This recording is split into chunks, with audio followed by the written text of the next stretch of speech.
जैसे एक माता अपने बच्चे को बहुत प्रेम करती है और उसके प्यार करती है, लेकिन जब वो बच्चा नहीं होता है तो और भी याद करती है, पता नहीं क्या कर रहा होगा स्कूल में, पता नहीं होमवर्क किया कि नहीं, खाया होगा कि नहीं लंच बॉक्स, ठीक से बस में चढ़ा होगा कि नहीं।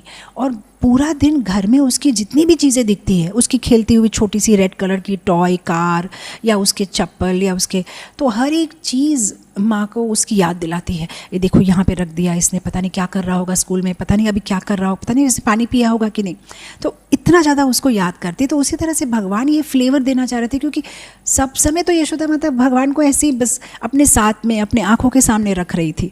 तो अब भगवान चाह रहे थे कि भाई थोड़ा सा एक अलग फ्लेवर एंजॉय करो जब मैं नहीं हूँ। फिर जो मुझे याद करने का जो आनंद है वो भी एक बहुत ही सुंदर, बहुत ही रस भरा फीलिंग है, वो भी बहुत सुंदर एंड स्पेशल फीलिंग है। तो इसलिए वे चाह रहे थे कि कुछ देर के लिए अगर वो नंद महाराज के साथ चले जाए। और ऐसा हुआ भी, जब वे नंद महाराज के साथ चले गए तब यशोदा माता इतना ज़्यादा उनको याद कर रही थी। इनफैक्ट एक्सप्लेनेशन आता है कि यशोदा माता हर आधा घंटे पे छत पे चली जाती और फिर नीचे आती और गोपियों से कहती मुझे लगता है कृष्ण का वापस आने का समय हो गया, चलो आरती का प्लेट तैयार करो। और वो लोग कहते मैया नहीं हुआ, मैया अभी तक शाम नहीं हुई कृष्ण, अरे तुमको क्या पता, तुम लोग सब पगले हो, तैयार करो आरती का प्लेट, शायद अभी समय हो गया। और फिर वे उनको बार बार छत पे भेजते कि देखो देखो शायद सूर्य अस्त हो गया, हमें पता ही नहीं चला होगा, हम लोग इतने काम में व्यस्त हैं। और वे कहते मैया अभी तो हम जाके देख के आए, अभी नहीं हुआ है समय। और इतनी आतुरता से जो है मैया इंतज़ार करती कृष्ण को देखने के लिए कि वो कब वापस आएगा। और उसी तरह से इवन गोपियाँ वे भी जो है सूर्य को, भगवान सूर्य को डांटते रहते कि तुम जल्दी से अस्त क्यों नहीं होते, जल्दी से चंद्रमा आ जाए और जल्दी से जो है हम कृष्ण को देख पाए। और उसी तरह से इवन जो कृष्ण के सखा थे वे भी कृष्ण का विरह महसूस करते थे जब वे वापस आ जाते थे खेलने के बाद में और वन से। तो रात को जो उनको कृष्ण के बिना रहना पड़ता था वो उनके लिए बहुत ही कठिन होता था। तो वे पूरी रात चंद्रमा से बात करते थे और चंद्रमा को प्रार्थना करते थे और अलग अलग नाम से जप करते थे, चंद्राय नमः, हम क्या नाम जप करें, हम क्या करें तुमको खुश करने के लिए, तुम जल्दी से अस्त हो जाओ और जल्दी से सूर्य भगवान आ जाए तो हम भगवान कृष्ण के साथ में फिर से। इनफैक्ट एक कथा आती है कि कहाँ जहाँ पे भगवान के एक सखा थे, सुबल सखा, वो इतना ज़्यादा तीव्र विरह महसूस कर रहे थे कि एक दिन रात को 2 बजे वे चले जाते भगवान के निवास स्थान पे और जोर जोर से दरवाज़ा खटखटाते। और जब यशोदा माता खोलती कहते सुबल क्या हुआ, इतनी रात को तुम यहाँ क्यों आ गए। और वो सुबल की आंखें सूजी हुई और वो रो रहा है, वो कह रहा है मैया मैं नहीं रह सकता कृष्ण के बिना, मैं सब समय कृष्ण को देखना चाहता हूँ। और फिर यशोदा माता सोचती कि मैं क्या करूँ, कैसे सुबल की सहायता करूँ। और फिर एक कथा आती है कैसे मैया चित्रा सखी को कहती है कि तुम, चित्रा सखी के पास एक बहुत सुंदर आर्ट था, मतलब वे बहुत सुंदर से जो है पेंटिंग कर पाती थी, उनको आशीर्वाद था सरस्वती देवी का। तो वे चित्रा सखी से कहती है कि तुम कृष्ण का एक बहुत सुंदर सा चित्रपट, मतलब एक पेंटिंग बनाओ। और फिर चित्रा सखी बहुत सुंदर, इनफैक्ट इसकी भी एक बहुत लंबी कहानी है कि कैसे चित्रा सखी का इतना वरदान था कि किसी की चित्र बनाने के लिए ज़रूरी नहीं है कि उस इंसान को सामने बिठा के रखना पड़े, वो केवल आँख बंद करती और उसकी जो उन्होंने जो देखा था एक बार बस उसी से वे चित्र को बना देती। लेकिन जब भगवान कृष्ण के लिए वो ऐसा कोशिश कर रही थी तो आंखें जब बंद करती तो कृष्ण दिखाई देते थे। और जैसे कृष्ण की आईब्रोज पेंट कर रही या उनकी आंखें पेंट कर रही है, तो जब 1 मिनट के लिए आंखें खोलती, जैसे एक बार कृष्ण को याद करेगी और फिर उसको पेंट करेगी और फिर से आंख बंद करेगी देखने के लिए, क्योंकि गोपियाँ इतना ज़्यादा कृष्णमयी थी। उनका नाम ही है गोपी, जो गोपी, गो माने इंद्रिया, पी माने पीवती, जो अपनी सारी इंद्रियों से कृष्ण को पीती थी, अपनी आँखों से, कानों से, हाथों से, मतलब कृष्ण को इतना प्यार करती थी। तो उनको तो ज़रूरी नहीं होता था कि कृष्ण को बिठा के ही चित्र बनाए, तो वो आंखें बंद करती है और कृष्ण को देखती है और फिर आंखें खोलती है और फिर उसको बनाती है। लेकिन बना ही नहीं पा रही थी, क्योंकि जितनी बार वे आंख बंद करती कृष्ण तो अपने एक्सप्रेशन चेंज कर देते थे। 1 मिनट में 1000 एक्सप्रेशंस, कभी आंख इधर उधर इधर इधर उधर। और फिर चित्रा सखी सोचती थी कि ये क्या है, कृष्ण 1 मिनट के लिए भी तो सीधे नहीं रहते हैं ना, इधर आंख करते फिर उधर आंख करते इधर आंख करते, इतने सारे किंग ऑफ एक्सप्रेशंस। और फिर जब फाइनली वह कृष्ण के छवि को बना लेती है, तब उनको वो कलर नहीं मिलता है कि ये कैसा कलर है कृष्ण की स्किन का। जितने भी रंगों को मिला रही हूँ वो एग्जैक्ट रंग तो आ ही नहीं रहा है। फिर वे राधा रानी की मदद लेती है और फिर राधा रानी की जब उनको ब्लेसिंग्स मिलती है तब करेक्टली कृष्ण का जो श्याम रंग होता है वो पेंटिंग पे आ जाता है। और फिर वे यशोदा माता को देती हैं वो पेंटिंग, और यशोदा माता सुबल सखा को वो गिफ्ट करते हैं। और फिर सुबल सखा उस पेंटिंग को पकड़ के जो है विश्राम करते हैं। तो उस तरह से गोपिया, गोप बालक, यशोदा मैया सारे जो है भगवान के विरह का अनुभव करते थे। इनफैक्ट पूरा गोपी गीत में इतने सुंदर सुंदर श्लोक है जहाँ पे गोपियाँ अनेक चीज़ों से हमें इंट्रोड्यूस करवाती है कि कैसा होता था उनका एक पर्टिकुलर टिपिकल डे। और वहाँ पे एक श्लोक में जैसे गोपियाँ बताती है कि तुम जब शाम को वापस आते हो और जब हम तुम्हें देखने के लिए आतुर हो जाती है, और बहुत ज़्यादा धूल उड़ती है क्योंकि भगवान जब वापस आते हैं उनके साथ में 9 लाख गाय, तो इतने सारे गाय और बछड़े, तो हम इमेजिन कर सकते हैं कि जब वो चल के आ रहे होंगे तो कितनी व्रज रज उड़ रही होगी। तो एक श्लोक में गोपियाँ कहती है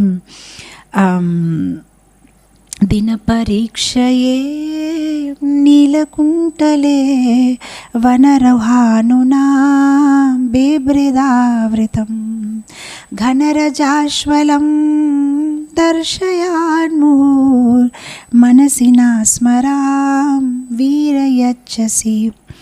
गोपियाँ बोलती है कि जब तुम आते हो तो पहले तो इतनी ज़्यादा धूल होती है कि तुम दिखाई नहीं देते हो, और जब ये धूल पूरी सेटल हो जाती है और फाइनली जब तुम दिखाई देते हो तो तुम्हारे जो घुंघरालू घने घने बाल ये तुम्हारे मुंह को ढक देते हैं। अच्छा, फाइनली जब हवा का झोंका आता है और वो थोड़े से बाल ऐसे उड़ जाते हैं और हम तुम्हारा मुंह अब देखने ही वाले हैं, तुम्हारा सुंदर सा मुखारविंद, तो हमारी आंखों में आंसू आ जाते हैं। अच्छा, हम कैसे भी करके हमारी आंसुओं को कंट्रोल करते हैं और लगता है कि बस अब हम देखेंगे, तो हमारी पलक झपक लेती है, तो हम इतना तड़पते हैं तुम्हें देखने के लिए। ऑफकोर्स और भी बहुत सारे सुंदर श्लोक है जहाँ पे वे कहते हैं कि अतति यद्भवान् आनिकाननं तृतीयुगायते त्वामपश्यतं कुटिलकुण्टलं श्रीमुखं च ते जड उदीक्षतां पक्ष्मकृदृशम्। इतनी मुश्किल से अब हम जो तुमको देखेंगे, लेकिन ये जड़, मतलब जिसकी बुद्धि नहीं है, ये जड़ सृष्टिकर्ता ब्रह्मा, इसने ऐसी आंखें बनाई है जो बार बार पलक झपकते रहती है। ऐसी आंखों बनाने की ज़रूरत क्या थी? तुम्हें हम आराम से देख भी नहीं पाते।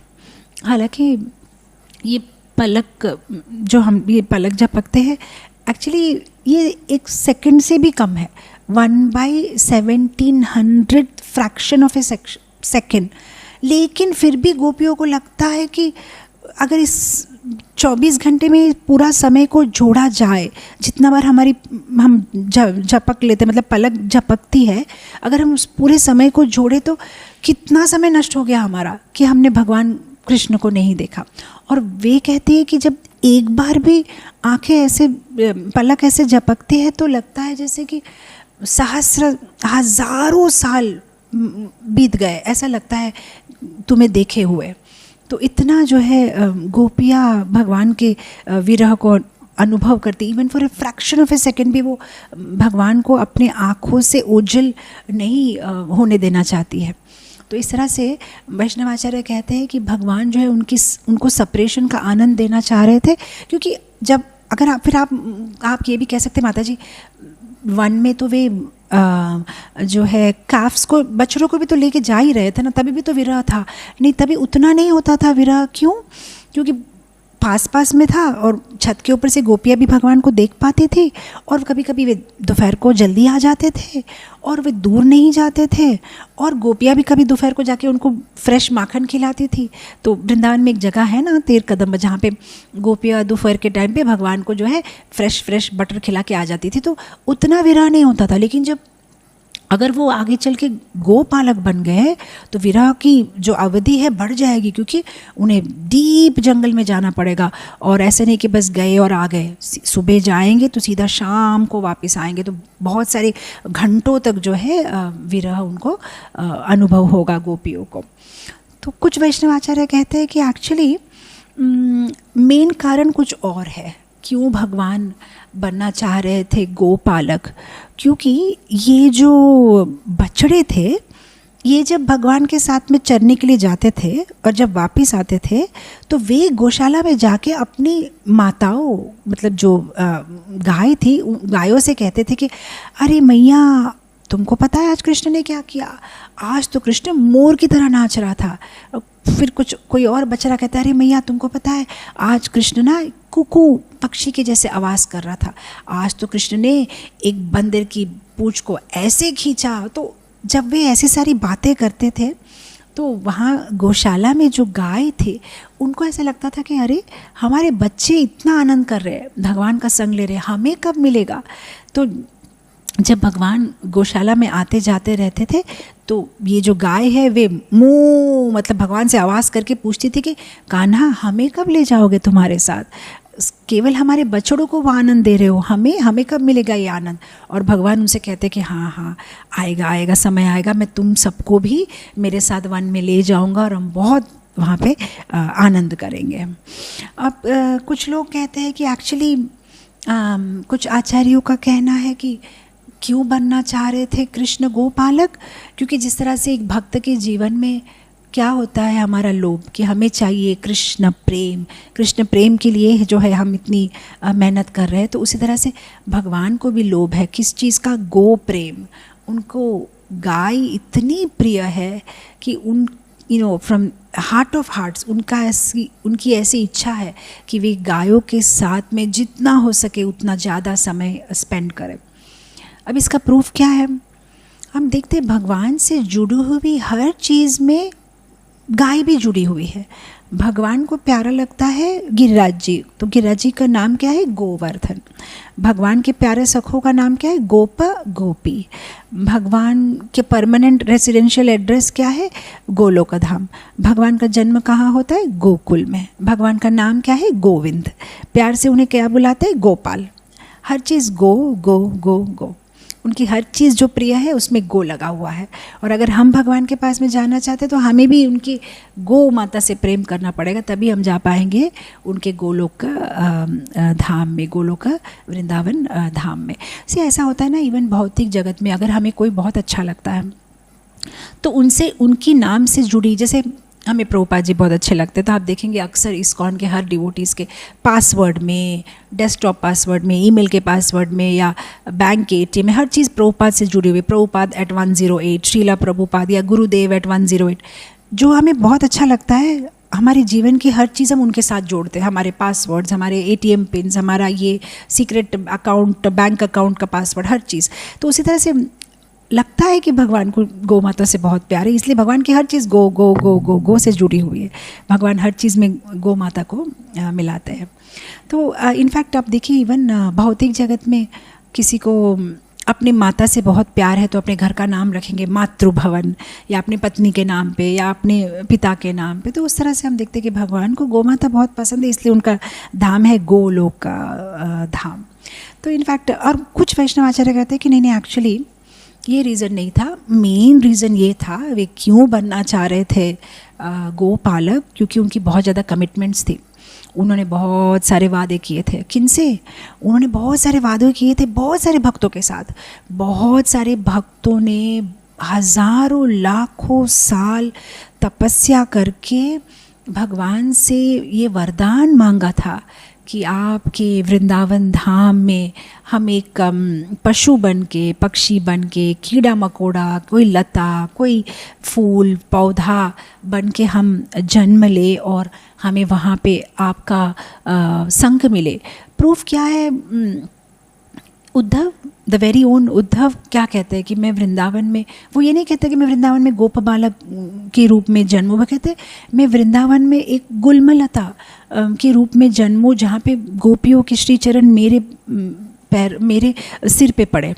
तो उद्धव, तो हम तो सिर्फ इस एक भक्त को जानते हैं उद्धव, या हम ब्रह्मा स्तुति में रोज़ पढ़ रहे हैं कि ब्रह्मा जी कहते हैं कि मुझे वृंदावन में जन्म चाहिए, लेकिन ऐसे तो हजारों सैकड़ों भक्त हैं जिन्होंने पता नहीं कितने सालों से तपस्या की है कि हम वृंदावन में एक कदम वृक्ष बने, हम वृंदावन के जंगल में एक लता बन के जन्म ले, जहाँ पे हम कृष्ण की इन मधुर लीलाओं को देख सके। तो भगवान ने इन सब से वादा किया है, और जो वादा किया है वो तो निभाना पड़ेगा कि हाँ मैं तुमको संग दूंगा। और ज़रूरी नहीं कि वो एक कहाँ, जैसे वो यमल अर्जुन वृक्ष थे नंद महाराज के आंगन में, ये सब तो फैले हुए हैं। कोई काम्य वन में है, तो कोई भंडीर वन में है, तो कोई लोह वन में है, कोई खदीर वन में है। तो अब भगवान को सबसे रेसिप्रोकेट करना है ना। तो अगर वो यहाँ ही रहेंगे, घर के आसपास बछड़ों को घुमाते रहेंगे, तो कैसे जाएंगे घने वन में और कैसे उन सबको अपना संग देंगे? तो उसी भगवान की लीला में कुछ भी एवे नहीं हो जाता, हर चीज़ बड़ी प्री प्लान्ड है। अगर खदीर वन के जंगल में एक कदम्ब का वृक्ष भी है तो वहाँ मास्टर प्लानिंग के वजह से है, बस वो ऐसे ही नहीं उग गया वहाँ पे।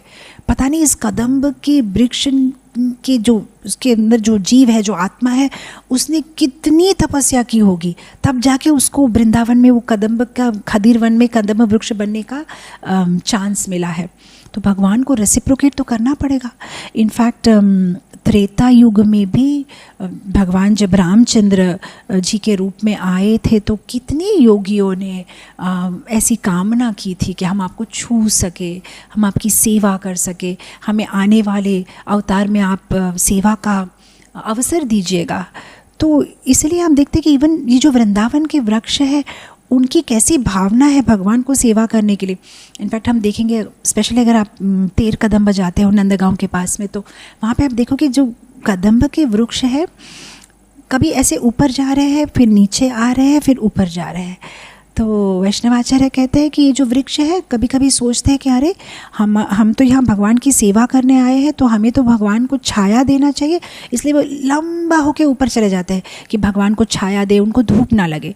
लेकिन जब भगवान को छोड़ के जब ऊपर की ओर जाते हैं तो उन्हें भगवान का विरह महसूस होता है, लगता है कि इतना दूर तो मैं नहीं जा सकता कृष्ण से, नहीं मुझे कृष्ण के पैर छूने हैं। और वो फिर नीचे आते हैं और भगवान के पैर छूते, और फिर जब पैर छूते तब उनको लगता है कि ये तो इंद्रिय भोग हो गया ना, हम अपना आनंद ले रहे हैं, लेकिन हम तो सेवा करने के लिए आए। तो वे फिर ऊपर चले जाते हैं, नहीं हमें तो भगवान को छाया देना।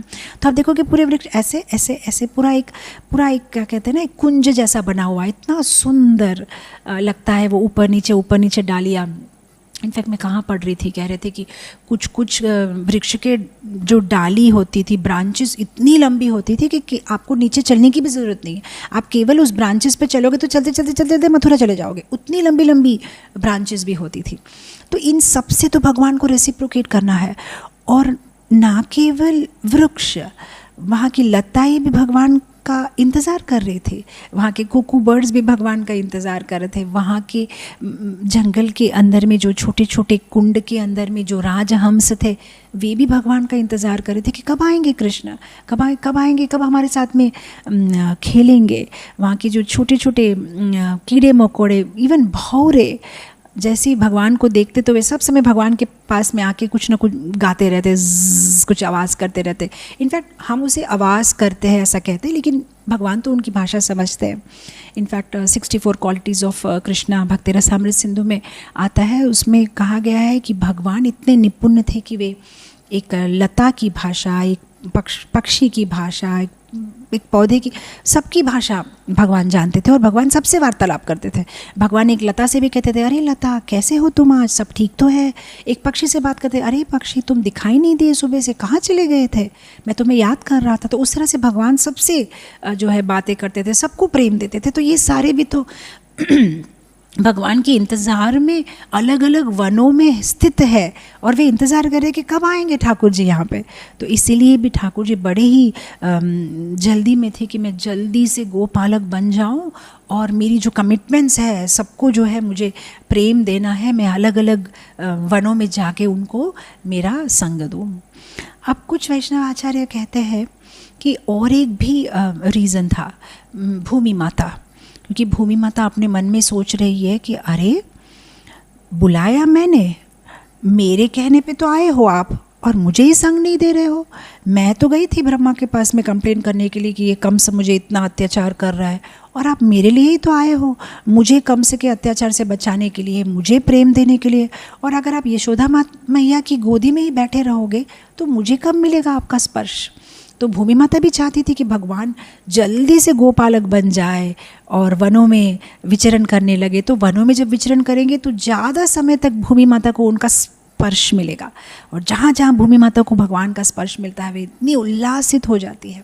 पूरे व्रज में जो है भगवान की पद्म, ये पहले वाले श्लोक में हमने जो पढ़ा कि उनके जो चरण चिन्ह पूरे वृंदावन में अलग अलग वनों में, इनफैक्ट भगवान के जो चरण है उनके चरणों के जो नीचे जो कहते हैं फीट पे बहुत सुंदर सुंदर सिंबल्स है, जैसे शंख चक्र गदा पद्म है, ऊर्ध्व रेखा है, जाम्बू फ्रूट है, त्रिकोण है, अर्ध चंद्र है, मत्स्य है, ऐसे अलग अलग सिंबल्स है। तो जहाँ जहाँ ठाकुर जी वृंदावन में पैर रखते थे वहाँ वहाँ वो सारे चिन्ह बन जाते थे और सबको पता था कि ये कृष्ण के चिन्ह है। तो वहाँ के इवन पशुओं को भी भगवान ने जहाँ जहाँ पैर रखा है वहाँ पे वे पैर नहीं रखते थे, उससे घूम के चले जाते थे। और हर जगह भगवान के चरण चिन्ह थे और उसे देख के ये भक्ति पारवाश्य में, प्रेम पारवाश्य में गोपियाँ, वहाँ के पशु पक्षी सब एकदम उसे देख देख के और भी वे आनंद महसूस करते थे। तो इनफैक्ट इसलिए देखिए आप वेणुगीत में एक श्लोक आता है ना, बर्हापीडं नटवरवपू कर्णये करणीकरं बिभ्रिहात् कनककपीसं वैजयन्ती च मालं रन्ध्रान् वेणुरधरसुधयो पूर्णये गोपवृन्दे वृन्दारण्यं स्वपदरमणं प्रविशात् गीतकीर्तिः। वृंदारण्यम स्वपदरमणम, गोपियाँ बोल रही है कि वृंदावन के वनों में भगवान के चरण चिन्ह सब जगह है। और अपने गोप बालकों के साथ जब वो वृंदावन के अरण्य में प्रवेश करते हैं और ये गोप बालक के मुंह भी बंद नहीं है, वे कंटिन्यूसली भगवान की कीर्ति गान कर रहे हैं।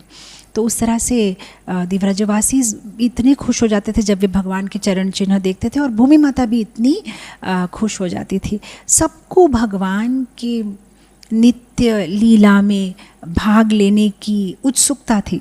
इनफैक्ट मुझे एक कहानी याद आ रही है, एक लीला याद आ रही है कि जिस तरह से ब्रह्मा एक दिन अपने मन में सोचते हैं कि ये गोप बालक कितने फॉर्चुनेट है, कितना भाग्य है इनका कि भगवान का उत्तिष्ठ खाते हैं और उनका उत्तिष्ठ भगवान खाते हैं, तो मुझे भी भगवान का जो है उत्तिष्ठ चाहिए।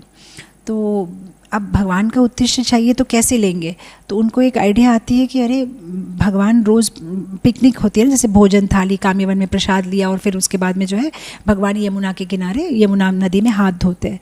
तो ब्रह्मा जी सोचते हैं कि अच्छा एक बहुत सुंदर आइडिया है, मैं ना एक मछली बन जाऊँगा और मछली बन के यमुना में घूमूंगा। तो भगवान जब अपना हाथ धोएंगे प्रसाद लेने के बाद तो हाथों में तो कुछ ना कुछ अक्सर लगा हुआ रहता है ना उंगलियों के बीच में, तो मैं उसे खाऊंगा, उस उत्तिष्ठ को मैं पाऊंगा।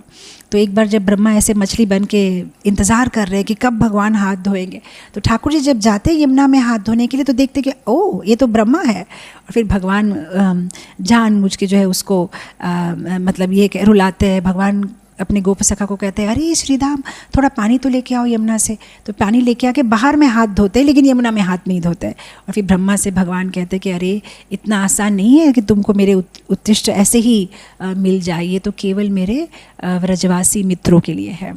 मैंने और भी एक कथा सुनी थी किसी व्रजवासी से, कैसे एक बार इंद्र और चंद्र और वायु और कुबेर और सूर्य और चंद्र, अलग अलग देवता भगवान के खेल देख रहे हैं रमन रीति में, कैसे भगवान खेल रहे हैं। तो एक खेल ऐसा है कि जिसमें जो डनर होता है उसे झुक के रहना पड़ता है नीचे की ओर, और दूसरे बच्चे ना दूर से भाग के आएंगे और उसके ऊपर में कूद के उस साइड में चले जाएंगे, और कूदते समय अगर आपका हाथ लग गया डनर को तो फिर आपको झुकना पड़ेगा, दूसरे आपके ऊपर में कूदेंगे। तो इस तरह का खेल चल रहा था। और फिर ऐसा हुआ कि एक भौरा भगवान के कान में आवाज़ कर रहा था, तो क्योंकि भगवान के कान में आवाज़ कर रहा था भगवान का कॉन्सेंट्रेशन लॉस्ट हो गया, और जब भगवान कूदने के गए तो उनका हाथ छू गया। तो सारे मित्रों ने कहा, अरे कृष्ण कान्हा तुम तो आउट हो गए, अभी तुम्हें झुकना पड़ेगा और हम कूदेंगे तुम्हारी पीठ के ऊपर से। तो भगवान ने कहा, नहीं मेरी गलती नहीं है, भौरे आके मेरे कान में आवाज़ कर रहे थे। तो ये लोग ने कहा, कृष्ण तुम हमेशा मनमानी करते हो, तुम हमेशा चीटिंग करते हो, जब तुम जीतते हो तुम खेलना चाहते हो, जैसे तुम हारने लगते हो तुम चले जाते हो। नहीं, तुम अगर नहीं दोगे, डनर नहीं बनोगे तो कल से हम तुम्हारे साथ नहीं खेलेंगे। तो कृष्ण कहते ठीक है मैं मान गया, ठीक है मैं डनर हूँ। तो फिर क्या करते, कृष्ण जब ठाकुर जी जो है झुके हुए हैं और उनकी पीठ के ऊपर से जो है सारे ये जो गोप बालक है कूद रहे, और कूद तो रहे हैं, कूदते कूदते एक दूसरे से कह रहे हैं कि मारो जोर से उसकी पीठ पे, लाल हो जानी चाहिए पीठ, क्योंकि जब हम आउट थे, हम डनर थे, तो हमको भी कृष्ण ने इतने जोर जोर से हमारी पीठ पे मारा था।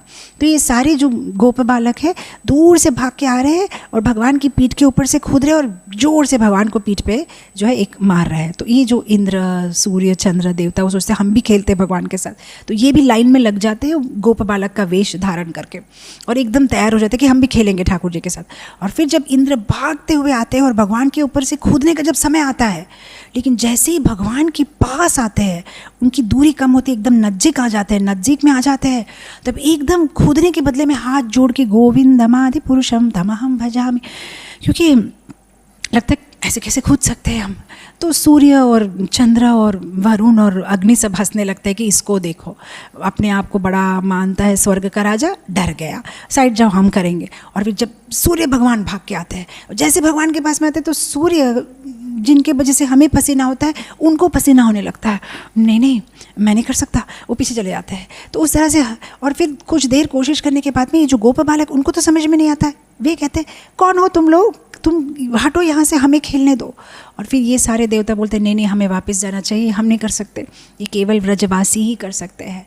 तो भगवान की लीला में बस ऐसे ही कोई नहीं आ जाता, पता नहीं कितने जन्मों की तपस्या है तब जाके वे भगवान की लीला में भाग ले पा रहे हैं। तो इसलिए भगवान की कमिटमेंट है, ये सब भगवान के इंतज़ार में है कि कब आएंगे वे, कब बनेंगे गोपालक और कब आएंगे वनों के अंदर में और हम सबका कल्याण करेंगे और हम सबको हमारा संग देंगे। सी भगवान वृंदावन की धूली में लोटपोट हुए हैं, भगवान वृंदावन की मट्टी में चले हैं, इसलिए तो वृंदावन जैसे कहते हैं ना कि कृष्ण प्रेम वृंदावन की मट्टी में है, मायापुर में हरिनाम में है, पुरी में जगन्नाथपुरी में प्रसाद में है। अगर जगन्नाथपुरी जाते हैं तो आपने प्रसाद नहीं खाया तो क्या आपने भगवान की मर्सी प्रसाद में। वृंदावन गए और आपने वृंदावन की धूली मट्टी सिर पे नहीं लगाई तो फिर आपने क्या देखा वृंदावन में। और मायापुर गए और आपने वहाँ पे हरिनाम नहीं किया, जहाँ पे चैतन्य महाप्रभु ने इतनी क्या कहते हैं ना उदारता से सबको भगवान का पवित्र नाम दिया, तो आपने नाम नहीं किया तो फिर क्या किया आपको। इसलिए तो हम देखते हैं ना मायापुर में वो 24 आवर्स नाम संकीर्तन का एक यही बना हुआ है, जगह ही बनी हुई है, वहाँ पे जाओ मतलब भगवान का नाम करो। तो वृंदावन में क्योंकि भगवान के चरण चिन्ह सब जगह है, इसलिए वृंदावन और भी क्या कहते हैं और भी पवित्र और भी फेमस हो गया है। जैसे गोपियाँ अपने गोपी गीत में कहती है ना, सबसे प्रथम श्लोक जयति तेधिकम जन्मना व्रजा श्रयत इंदिरा शाश्वतत्रयी दयत दृश्यताम दीक्षुतावकाश त्वयि धृता सवा त्वाम विचिन्वते जयति ते अधिकम।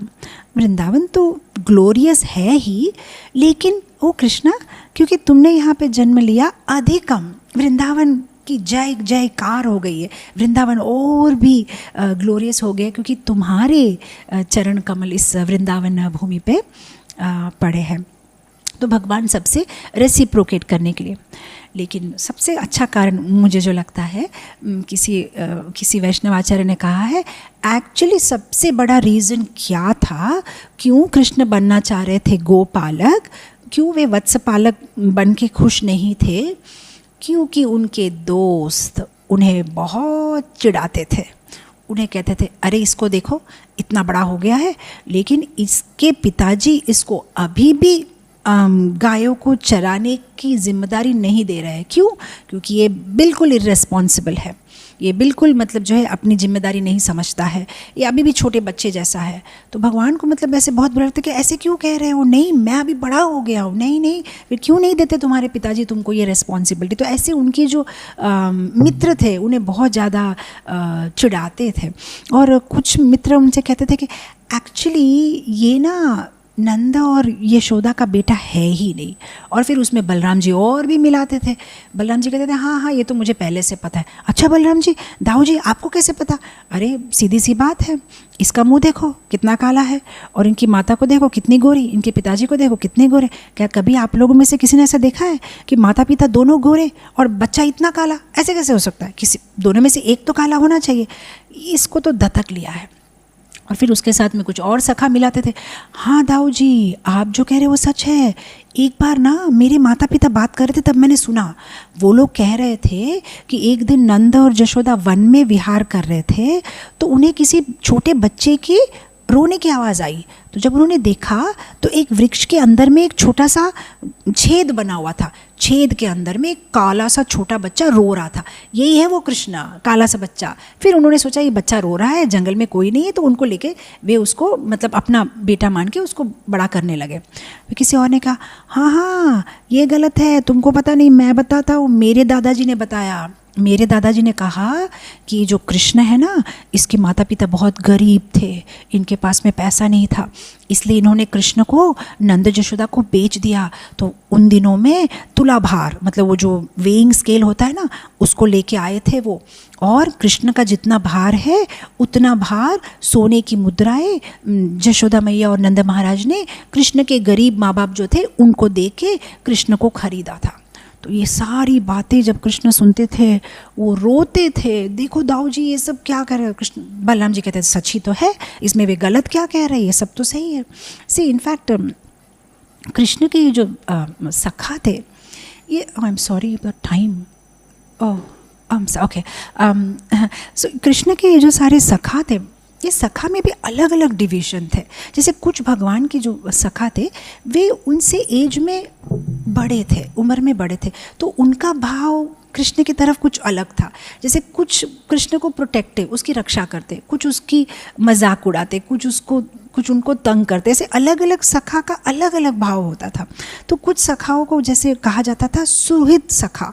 ये सखा जो होते थे ये भगवान से उम्र में थोड़े बड़े होते थे, तो ये जो है भगवान की हमेशा रक्षा करते थे, उन्हें डांटते थे। जैसे कि बलराम जी है, जैसे कि महागुणा, महाभीमा, विजयाक्ष, मंडलभद्र, ये भगवान की रक्षा करते थे। उनको कभी कभी डांटते थे, ए कान्हा क्या खाया तूने, मुंह खोलो, मिट्टी खा रहे हो क्या, बताओ तुम्हारी माता को, मतलब ऐसे डांटते। या कभी बोलते, ए कृष्णा सीधे चलो, यमुना के पास चल रहे हो, कहीं फिसल के गिर गए तो ऐसा हमेशा उनकी रक्षा करते थे। ये होते थे सुहृद सखा। कुछ होते थे जिनको कहा जाता था साधारण सखा। साधारण सखा भगवान से उम्र में छोटे थे, ये भगवान की सेवा करते थे। जैसे हम कुछ पिक्चर्स में हम देखते कि एक सखा भगवान को फ़ैन कर रहा है, या कोई भगवान को मसाज कर रहा है, या कोई उनको अंगूर खिला रहा है। तो स्पेशली जैसे हम एक सखा को देखते हैं, इस्कॉन का एक बड़ा फेमस पिक्चर है जहाँ पे यशोदा माता भगवान को सजा रही है, और एक गोप बालक जो है वो भगवान को पायल पहना रहा है, एंकलेट पहना रहा है। तो वो जो सखा है जिसका ये पिक्चर है उसका नाम है विशाल सखा। तो ये भगवान से छोटे थे, जैसे कि विशाल, ओजस्वी, ऋषभ, कुसुमाभि पीड़ा, चंदन, देवप्रस्थ, ये सारे भगवान से छोटे उम्र के थे। और फिर कुछ सखा थे प्रिय सखा। जो ऑलमोस्ट ऑल भगवान से सेम एज थे, और अगर उसमें से कुछ थोड़े बड़े भी हो तो भी उनका भगवान के साथ में रिलेशनशिप बहुत ज़्यादा ही क्लोज था, लाइक बेस्ट फ्रेंड जैसा, प्रिय सखा। अब प्रिय सखा में होते थे जैसे कि स्तोक कृष्णा, मधुमंगल, दाम, सुदाम, श्रीदाम, वसुदाम, ये भगवान के सारे बेस्ट फ्रेंड्स थे। और इनको भी राधा रानी के बारे में सब पता था, बट इतना डिटेल्स नहीं। जैसे मधुमंगल कभी कभी भगवान को चिढ़ाता था, ओ कृष्णा अगर 2 लड्डू एक्स्ट्रा दे दोगे ना तो मैं तुम्हें आशीर्वाद दूंगा, राधा रानी हमेशा तुमसे खुश रहेगी। तो कृष्ण कहते थे अरे 2 क्यों, 4 ले लो मधुमंगल। तो इस तरह से वे मतलब हंसी मजाक करते थे। लेकिन और एक टाइप ऑफ सखा भी थे जिनको कहा जाता था प्रिय नर्म सखा। ये बहुत बहुत बहुत ही क्लोज थे। मतलब जैसे जब हम छोटे थे स्कूल में ऐसा नहीं होता था, जैसे हमारा होता था ना, जैसे कि बेस्ट फ्रेंड जो हमारी सारी सीक्रेट जानते हैं, जो जानते हैं कि हमने आज हम इरेज़र भूल गए या ऐसा हुआ या ऐसे हो गया, हमने होमवर्क नहीं किया, जो भी एकदम बेस्ट फ्रेंड जो सारी सीक्रेट हमारे बारे में जानते हो। वैसे भगवान के भी कुछ प्रिय नर्म सखा थे जो भगवान के आंतरिक भाव को जानते थे, जिनसे भगवान ऐसी ऐसी गुप्त बातें शेयर करते थे, जैसे कि मुझे आज राधा रानी की बहुत याद आ रही है, या जो भी उनकी इनर फीलिंग्स को वो शेयर करते थे। तो उसमें थे गंधर्व, सुबल, वसंत, पुष्पांक, उज्ज्वल, ये सारे भगवान के प्रिय नर्म सखा थे। तो वे कभी कभी भगवान का कॉन्फिडेंशियल मैसेज जो था वो राधा रानी को जाके देना, या राधा रानी का मैसेज उनको लेके आना, तो अलग अलग सखा थे। और फिर भगवान के कुछ कज़न ब्रदर्स थे, जैसे उपानंद के बच्चे, अभिनंदन के बच्चे, उनकी चाची, मौसी, काकी, दीदी, सबके बच्चे। तो उसमें थे नंदी, आनंदी, दंदी, सुभद्रा। सो इतने सारे अलग अलग टाइप ऑफ फ्रेंड्स थे, कुछ प्रोटेक्टिव, कुछ टीजिंग, कुछ उनसे छोटे सेवा करने वाले, कुछ उनके सेम एज के, अलग अलग अलग। इनफैक्ट अगर आप भक्ति विनोद ठाकुर के जैव धर्मा वॉल्यूम 5 में पढ़ो तो अलग अलग डिटेल्स दिए हुए हैं। जैसे कि इवन भगवान के जो असिस्टेंट थे उसमें भी 5 टाइप्स थे, जिसे कहा जाता था जैसे कि चेत, वित्त, और प्रिय नर्म सखा, पित्तमर्दका, विदुसखा। विदुसखा मतलब कॉमेडियंस, हमेशा भगवान को हंसाना, ये उनका काम था। चेता माने कुछ मैसेजेस, कॉन्फिडेंशियल मैसेज पास करना है। तो वित्त माने भगवान के वैलेट। पित्तमर्दका माने कांस्टेंट कंपेनियन, हमेशा भगवान के साथ जहाँ भी जाएंगे घूमना, अलग बॉडी गार्ड जैसे।